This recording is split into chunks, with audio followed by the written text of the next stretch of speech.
हर्षित landmark, सपनों का घर जैसा आप चाहते हैं हम बनाते हैं। 1, 2 एवं 3 BHK ready position flats. Call 9827321321।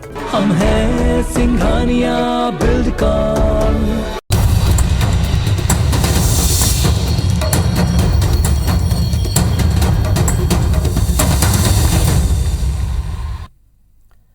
नमस्कार, आप देख रहे हैं IBC 24। मैं हूं आपके साथ विजय कुमार पंड्या। शुरुआत करेंगे बड़ी खबरों की। सबसे पहले रायपुर की बात करते हैं। लूडो खेलने के दौरान चाकूबाजी की घटना हो गई है।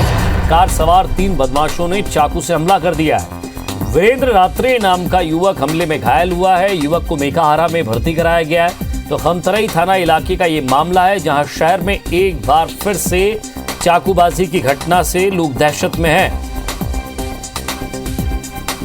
तो बड़ी खबर आपको बता रहे हैं। लूडो खेलने के दौरान खेल में इतना गुस्सा आया कि चाकूबाजी हो गई। कार सवार 3 बदमाशों ने चाकू से हमला कर दिया। वीरेंद्र रात्रे का नाम सामने आ रहा है, जिसे ये हमले में घायल हुआ है। घायल युवक को मेकाहारा में भर्ती कराया गया। खमतराई थाना इलाके का ये पूरा मामला है। SP जब आए थे तब उन्होंने कहा था पुलिसिंग पे हमारा जोर रहेगा, और इससे पहले भी जब घटनाएं हुई थी तो उन्होंने बातचीत की थी, मीडिया से कहा था कि हम लगातार कोशिश कर रहे हैं कि इस तरह के लोगों को पकड़ा जाए। इससे पहले भी पुलिस ने ऑनलाइन चाकू मंगाने वालों से भी लगातार वो संपर्क में थी और कई लोगों को गिरफ्तार भी किया था। तहसीन जैदी हमारे संवाददाता हमारे साथ जुड़ गए हैं। तहसीन, क्या ये संभव दिखता है कि इस शहर में चाकूबाजी कम से कम ज्यादा नहीं तो कुछ दिनों के लिए ही रुक जाए? निश्चित तौर पे एक बहुत ही बड़ा अनसुलझा सवाल है ये, जो इसकी कब सुलझेगा ये इस बात को कोई नहीं बता पा रहा है। लेकिन एक और बड़ी घटना जो है राजधानी रायपुर में सामने आई है। ये जो रायपुर का जो खमतराई इलाका है, वहाँ पे जूट मिल है, वहाँ पे कुछ लोग लूडो खेल रहे थे। तभी ये एक जो वीरेंद्र रात्रे है, जो घायल युवक है, ये भी वहाँ पे मौजूद था।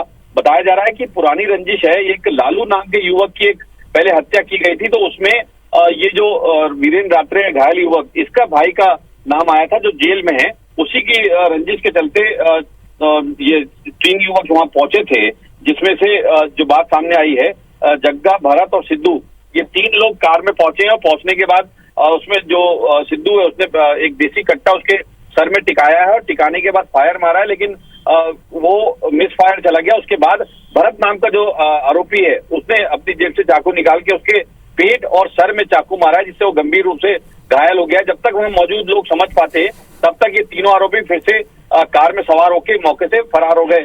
अभी फिलहाल लेकिन जिस तरीके से बताया जा रहा है कि अभी वहां पे खमतराई थाना पुलिस मौके पे है, और जो अभी जो युवक है वीरेंद्र रात्रे, उसकी हालत गंभीर है बताई जा रही है। और मेकाहारा में अभी जो उसका ऑपरेशन अभी चल रहा है। लेकिन एक ये बड़ा सवाल है कि ये चाकूबाजी जो है राजधानी रायपुर में आए दिन छोटी छोटी बातों पर ये सामने होती है, तो इससे साफ जाहिर होता है कि कहीं ना कहीं जो पुलिस के जो खौफ है वो कम नजर आ रहा है। एक बार फिर ये चाकूबाजी से जो ज्ञात हुआ है। जी, नजर बनाए रखिएगा तहसीन, आगे भी आपसे अपडेट लेते रहेंगे। बहुत बहुत शुक्रिया इस तमाम बातचीत के लिए।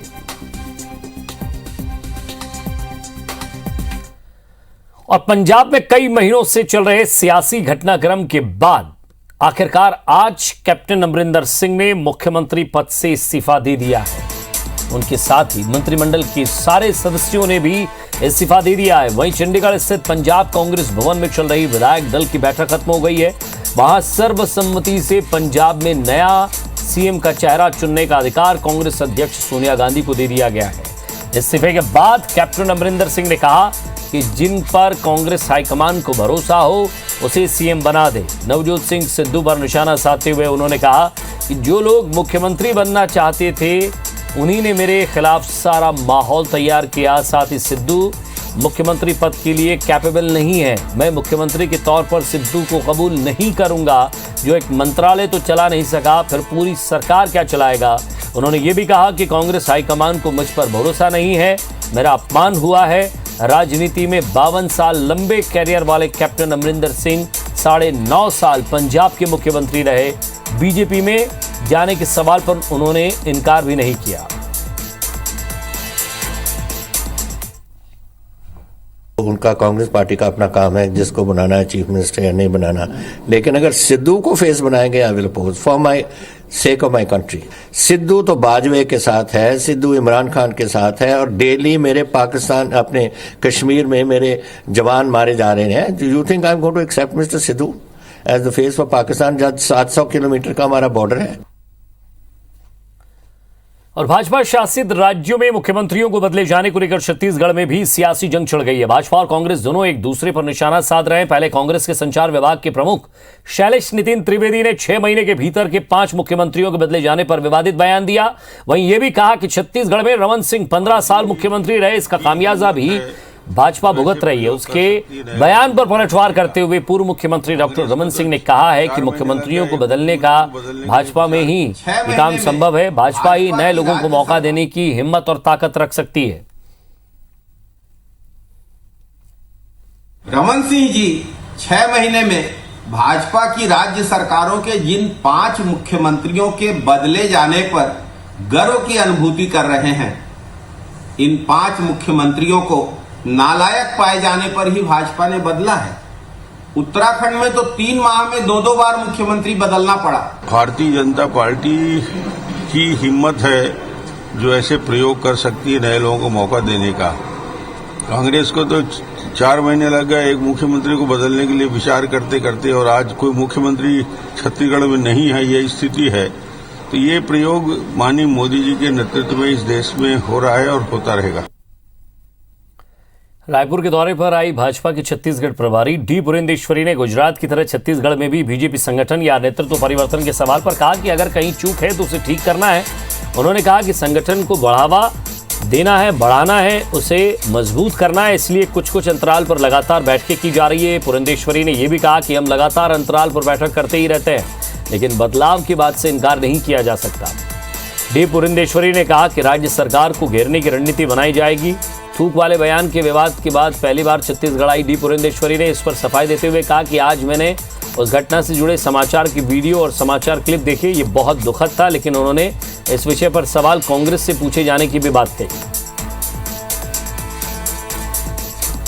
संगठन को सशक्त बनाना है, इसके लिए पीरियोडिकली हम जरूर समीक्षा करते हैं, रिव्यू तो करना है, और कहीं पे भी अगर छूट है तो उसको ठीक करते हुए हमें आगे जाना है। इसके लिए तो बैठक करनी ही पड़ती है हमको। आज मैं देख रही थी there was a video, I mean a news item today which is up to the very very sad, so you should ask them also that question. प्रधानमंत्री नरेंद्र मोदी के जन्मदिन को देश में सेवा और समर्पण के रूप में मनाया जा रहा है। छत्तीसगढ़ में भी 20 दिनों तक अलग अलग कार्यक्रम तय किए गए हैं। इन कार्यक्रमों की समीक्षा के लिए रायपुर के कुशाभाऊ ठाकरे परिसर में बैठक का आयोजन किया गया। बैठक में बीजेपी के कई दिग्गज नेता शामिल हुए। बैठक के बाद प्रदेश प्रभारी डी पुरेंदेश्वरी ने कहा कि 17 सितंबर से 8 अक्टूबर के बीच अलग अलग कार्यक्रम जरूर किए जा रहे हैं। इस अभियान के तहत अब तक 4.5 लाख स्वास्थ्य सेवकों ने रजिस्ट्रेशन कराया है। ये लोग कोरोना की संभावित तीसरी लहर से लेकर हर तरह की प्राकृतिक आपदा में लोगों की मदद करेंगे। वहीं गरीब परिवार की तरफ से 11 लाख धन्यवाद पोस्ट कार्ड भेजने के लिए पीएम को दिए जाएंगे। विधानसभा में उपाध्यक्ष क्योंकि मैं हमारे प्रधानमंत्री का भारतीय जनता पार्टी जिंदाबाद, भारतीय जनता पार्टी जिंदाबाद। और बीजेपी पूरे देश में प्रधानमंत्री नरेंद्र मोदी का जन्मदिन 20 दिनों तक आयोजित कर रही है और इस दौरान बीजेपी ने 71 शिक्षकों का सम्मान किया। इस मौके पर पूर्व मुख्यमंत्री डॉक्टर रमन सिंह, रायपुर सांसद सुनील सोनी भी मौजूद रहे। सीएम रमन सिंह ने कहा कि प्रधानमंत्री मोदी भी एक शिक्षक के रूप में ही काम कर रहे हैं। उनके विचार से पूरे हिंदुस्तान में स्वच्छता अभियान का रूप लिया। इस दौरान बीजेपी के 15 मंडल अध्यक्षों का भी सम्मान किया गया। बीजेपी शंकर नगर मंडल के अध्यक्ष अनूप खेलकर ने कहा कि प्रधानमंत्री नरेंद्र मोदी के 71वें जन्मदिवस के कारण 71 शिक्षकों का सम्मान किया जा रहा है। मंडल के नेताओं ने, हम मंडल के कार्यकर्ताओं ने मोदी जी का जन्मदिन 71 शिक्षकों के सम्मान करके हमने मनाने का निर्णय लिया है और हमने आज शिक्षकों को बुलाकर हमारे पूर्व मुख्यमंत्री छत्तीसगढ़ के डॉक्टर रमन सिंह जी के नेतृत्व में आज हम उन शिक्षकों का सम्मान कर रहे हैं। शंकर नगर मंडल के द्वारा शिक्षक दिवस में 71 शिक्षकों का सम्मान किया। बहुत ही शानदार कार्यक्रम, आज सुबह से कार्यक्रम लगातार चल रहे हैं। स्वच्छता अभियान में पूरे रायपुर जिले के लोग लगे हैं। रक्तदान शिविर भी होने वाला है और ये 20 दिन में लगातार 20 कार्यक्रम चलेंगे माननीय प्रधानमंत्री जी को समर्पित। रायपुर में आज अनियमित कर्मचारी अपनी मांगों को लेकर सीएम निवास का घेराव करने निकले थे, लेकिन उन्हें सीएम हाउस पहुंचने से पहले ही रोक दिया गया। इस दौरान बड़ी संख्या में पुलिस बल मौजूद रहा। कर्मचारियों को चेतावनी दी गई कि अगर वे नहीं रुके तो उन्हें गिरफ्तार कर लिया जाएगा, जिसके बाद हजारों की संख्या में अनियमित कर्मचारी सड़क पर ही बैठ गए। कर्मचारियों ने बताया कि वे पिछले कई सालों से नियमितीकरण की मांग कर रहे हैं।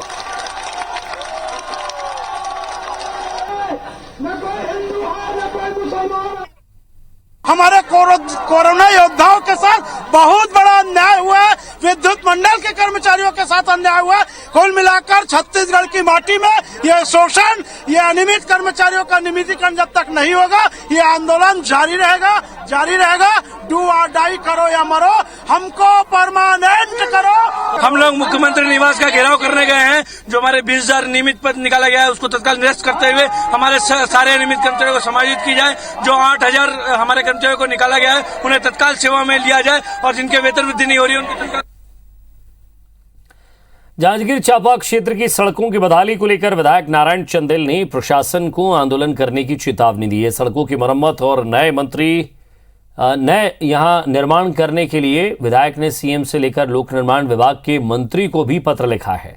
दरअसल जिला मुख्यालय जांजगीर और चांपा की सड़कों की बदहाली का आलम यह है कि लोगों का पैदल चलना भी मुश्किल है। सड़क पर बड़े बड़े गड्ढे हो गए हैं जिससे राहगीरों को परेशानी हो रही है। विधायक नारायण चंदेल ने कहा है कि सड़कों की मरम्मत करने के साथ ही नए निर्माण की मांग भी की गई है जिससे लोगों को आवागमन में कोई भी परेशानी ना हो। मरम्मत का काम कुछ शुरू किए हैं, अधिकारियों का फ़ोन आया था, लेकिन हम पूरे सड़क की मरम्मत चाहते हैं और शीघ्र नवीनीकरण भी चाहते हैं। उसके तहत लेकर के हम नए सिरे से आंदोलन की रूपरेखा बना रहे हैं। छत्तीसगढ़ में धर्मांतरण की बढ़ती घटनाओं के खिलाफ आज राजधानी रायपुर में सर्व हिंदू सनातन महापंचायत का आयोजन किया गया। इसमें हिंदू धर्म के अलग अलग समाज के लोगों ने शिरकत की है, साथ ही अपने अपने समाज प्रमुख के नेतृत्व में विरोधी रैली निकाली है। धर्मांतरण के खिलाफ इस आयोजन में राष्ट्रीय स्वयंसेवक संघ समेत दूसरे हिंदूवादी संगठनों ने भी हिस्सा लिया है। महापंचायत का आयोजन रायपुर के हिंद स्पोर्टिंग मैदान पर किया गया, जहां करीब 500 की संख्या में लोग जुटे। उन्होंने प्रदेश में धर्मांतरण की तेज होती घटनाओं को लेकर विरोध भी जताया। धर्मांतरण के विरोध में राज्यपाल के नाम ज्ञापन भी सौंपा। सत्ता हमेशा स्वार्थ से चलती है और सत्ता में लोग ये विभाजन करके लोगों को आपस में लड़ा करके शासन कर रहे। सत्य उनको दिखता नहीं है। पूरे भूतकाल अगर देखा जाए, इतिहास आप देखें तो जहाँ जहाँ हिंदू समाज को कम किया गया वहाँ देश का टुकड़ा हुआ। और आदिवासियों के धर्मांतरण का विरोध कर रही बीजेपी अब आदिवासियों को गैर हिंदू बताने का भी विरोध कर रही है। बस्तर के आदिवासी नेता केदार कश्यप ने इसके लिए अभियान शुरू कर दिया है। इस अभियान से बस्तर में राजनीति गर्मा सकती है।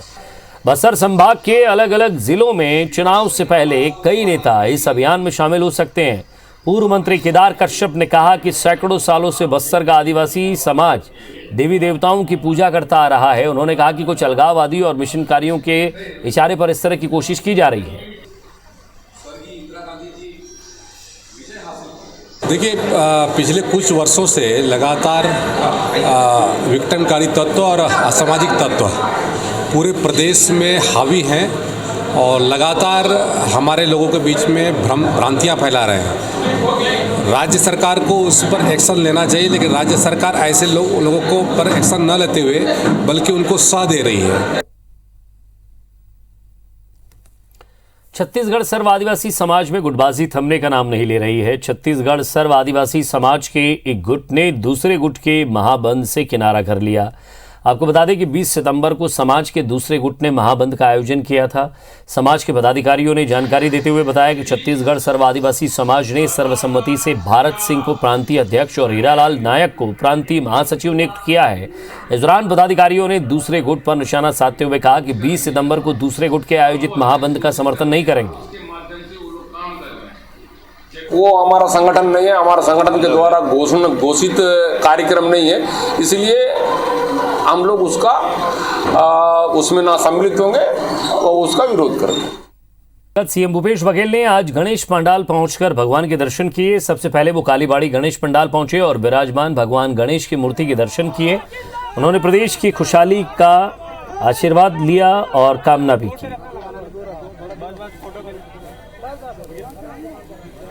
छत्तीसगढ़ में गणेश पूजा के बहुत प्राचीन परंपरा रही है और सार्वजनिक गणेश उत्सव बाल गंगाधर तिलक ने पुणे से शुरुआत की और तब से ये परंपरा चली आ रही है। राजनांदगांव और रायपुर की झांकी तो पूरे छत्तीसगढ़ में प्रसिद्ध है, लोग दूर दूर से झांकी देखने आते हैं। तो आज गणेश दर्शन के लिए निकला था।